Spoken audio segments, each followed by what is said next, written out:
नमस्कार विद्यार्थी मित्रांनो, जोशना पवार या यूट्यूब चॅनलमध्ये आपल्या सर्वांचे मनापासून स्वागत आहे। आज आपण इयत्ता 10वीच्या वर्गाची आरोग्य व शारीरिक शिक्षण वहीमधील पाठ क्रमांक 6 खेळ कौशल्यांचा विकास या पाठाचा स्वाध्याय अभ्यासणार आहोत। तुम्हाला जर इयत्ता 10वीच्या वर्गाची बालभारती प्रकाशन किंवा नवनीत प्रकाशनाची विज्ञान आणि तंत्रज्ञान प्रात्यक्षिक नोंदवही, गणित प्रात्यक्षिक पुस्तिका, संरक्षणशास्त्र कार्यपुस्तिका, संरक्षणशास्त्र मार्गदर्शन व नोंदवही, जलसुरक्षा वही, इंग्लिश वर्कबुक, त्याचप्रमाणे 2021 ते 2026 पर्यंतच्या बोर्ड प्रश्नपत्रिका अभ्यासायच्या असतील तर या सर्व विषयांची प्लेलिस्ट आपल्या डिस्क्रिप्शन बॉक्समध्ये देण्यात आलेली आहे। ती प्लेलिस्ट पहा आणि इतर विषयांचा देखील सराव करा। पाठ क्रमांक 6 खेळ कौशल्यांचा विकास।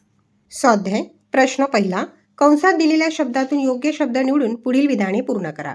पहिले विधान, विजयी होण्यासाठी अंगभूत कौशल्याला रणनीती, डावपेच, व्यूहरचना यांची जोड दिल्याने खेळातील कार्यमान नक्की उंचावेल। दुसरे विधान, आयुष्यभर खेळातून क्रियाशील राहून आनंद मिळवायचा असेल तर शारीरिक सुदृढता वाढवण्यावर भर दिला पाहिजे।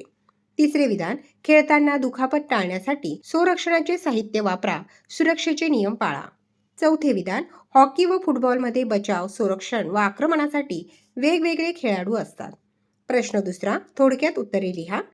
प्रश्न क्रमांक 1, कोणतेही खेळ खेळण्याचे महत्त्व तुमच्या शब्दात लिहा।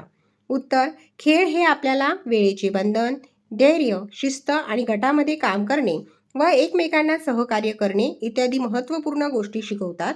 खेळ आत्मविश्वासाची पातळी वाढवण्यास आणि सुधारवण्यास मदत करतात। नियमित खेळ खेळल्याने अनेक आजारापासून सुरक्षित राहण्यास मदत होते। नियमित खेळ खेळल्याने आपण अधिक सक्रिय आणि निरोगी राहू शकतो। प्रश्न क्रमांक 2, व्यायामापूर्वी वॉर्मअप करणे का आवश्यक असते? उत्तर, शारीरिक हालचालींपूर्वी वॉर्मअप करण्याचा उद्देश म्हणजे आपण निवडलेल्या क्रियाकल्पांसाठी स्वतःला मानसिक आणि शारीरिकदृष्ट्या तयार करणे।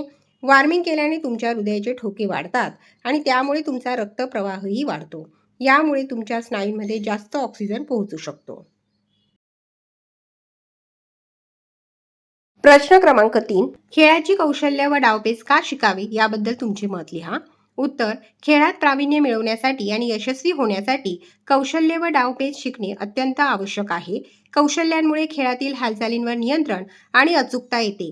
योग्य डावपेचांमुळे प्रतिस्पर्धी संघावर मात करणे सोपे होते। खेळ व्यवस्थित समजल्यामुळे खेळाडूंचा आत्मविश्वास सुधारतो।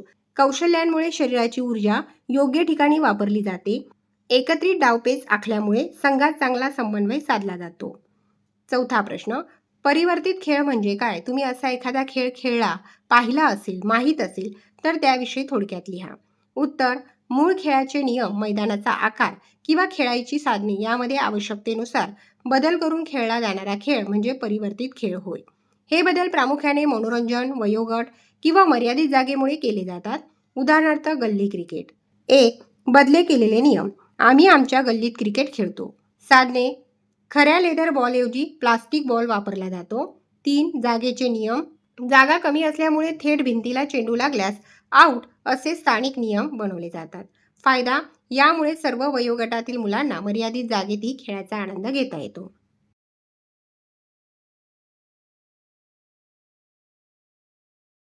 पहा विद्यार्थी मित्रांनो, व्हिडिओ आवडल्यास व्हिडिओला लाईक करा आणि चॅनलला सबस्क्राईब करून ठेवा, जेणेकरून या पुढचे जे नवनवीन शैक्षणिक व्हिडिओ मी यूट्यूबवर टाकेन त्याची नोटिफिकेशन अगोदर तुमच्यापर्यंत पोहोचेल।